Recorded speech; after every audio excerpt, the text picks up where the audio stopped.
At the core, those who love staying home often display what psychologists call high inward orientation. They process experiences internally rather than through constant external engagement. When they spend time alone, their mind doesn't feel empty. It feels alive.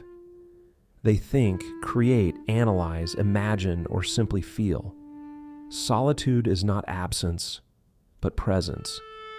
For many, this comes with a finely tuned nervous system, something that psychologist Elaine Aron describes in her research on highly sensitive people. These individuals experience stronger emotional reactions to noise, conflict, and chaos, so home becomes a self-designed sanctuary that buffers them from overstimulation. Within its walls, the environment can be controlled, light, sound, temperature, even scent, so that the body and mind stay regulated. In psychology, this is tied to the concept of self-soothing environments, where predictable surroundings help maintain emotional stability. There's also a strong element of autonomy. People who love staying home often score high on autonomy motivation, meaning they feel happiest when they can self-direct their time and energy. At home, one can choose how to spend the day, reading, cooking, creating, reflecting, without the subtle pressures that accompany social or professional spaces. This autonomy satisfies an essential human psychological need described by self-determination theory, the need to feel in control of one's actions. The homebody experiences fulfillment not by external validation, but through inner coherence, doing something simple at home, watering plants, cooking a meal from scratch, organizing a bookshelf, can produce genuine satisfaction because it aligns with intrinsic motivation rather than external reward. There's a cultural layer as well. Many societies equate busyness with worth, which can pathologize quiet contentment. But psychologically, the inclination to stay home is not a sign of deficiency.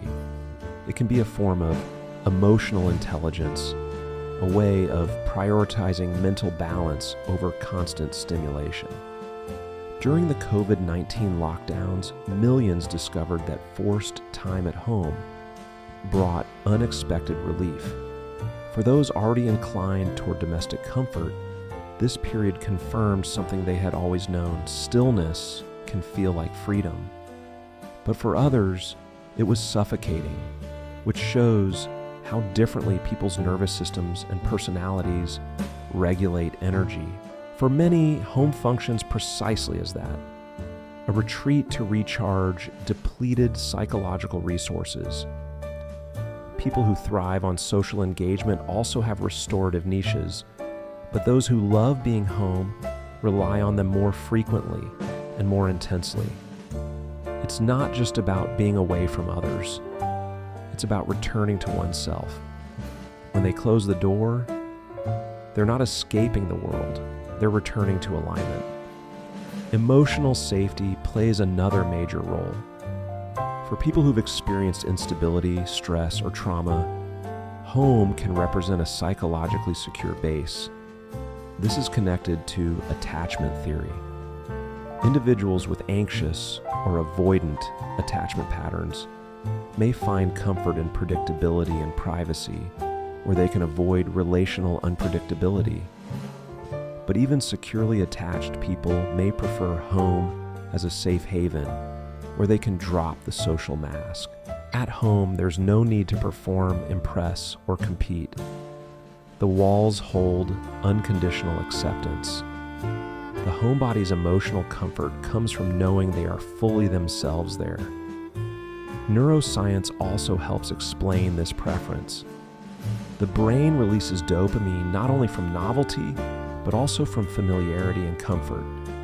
For some, the consistent sensory cues of home, a favorite mug, the sound of a pet, the rhythm of morning light, trigger microbursts of calm satisfaction. Over time, this creates a reward cycle.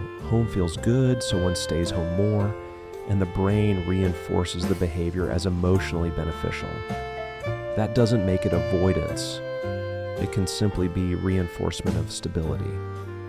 However, when it crosses into isolation or anxiety about leaving, psychologists call it comfort zone entrapment, which differs from healthy solitude. Mihaly Csikszentmihalyi's concept of flow often emerges in these private, uninterrupted conditions. Yet not all reasons for loving home are rooted in serenity. For some, it's a strategy of emotional defense.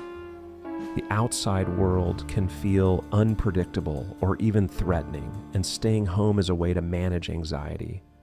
Social anxiety disorder, agoraphobia, and even chronic stress can make home a refuge that's both comforting and limiting.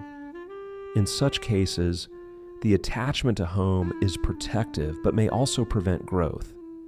Therapy often explores how to maintain the sense of safety while gently expanding one's tolerance for external engagement. The goal is not to fix the love of staying home, but to ensure it doesn't become a cage.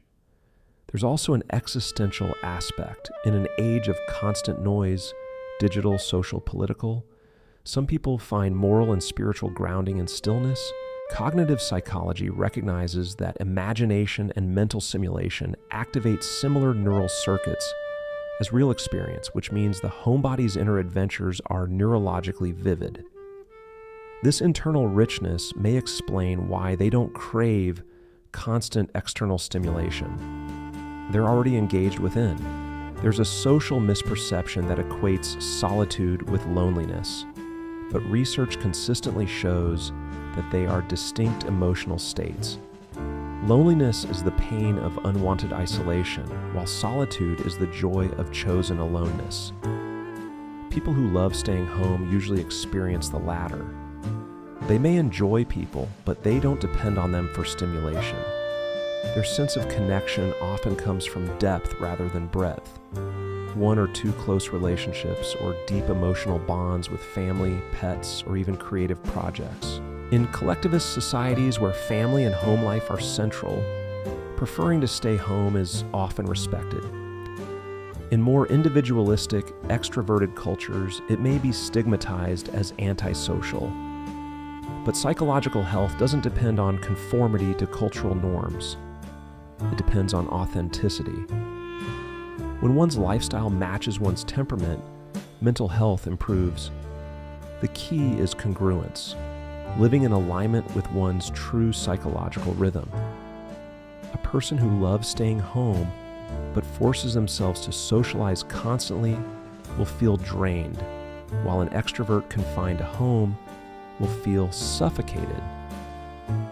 There's also a rhythm of energy conservation at play. The human brain has limited cognitive and emotional resources. Constant socializing, commuting, and stimulation deplete these reserves. For those who are more sensitive or reflective, staying home functions as strategic energy management. They recharge faster in quiet environments so they can later re-enter the world with full presence. Psychologist Adam Grant's research on introverts and extroverts suggests that both types can be high performers. The difference lies in where they refuel. The home lover's energy station is solitude. Childhood environment can shape this too. People raised in nurturing, emotionally warm homes often internalize home as a safe emotional template, leading to adult comfort with domestic space. Conversely, those whose childhood homes were chaotic or unsafe may either replicate that restlessness or paradoxically seek to rebuild home as an idealized version of safety. Either way, the emotional meaning of home becomes central to their psychology. It's not about the walls themselves, but the feeling they symbolize.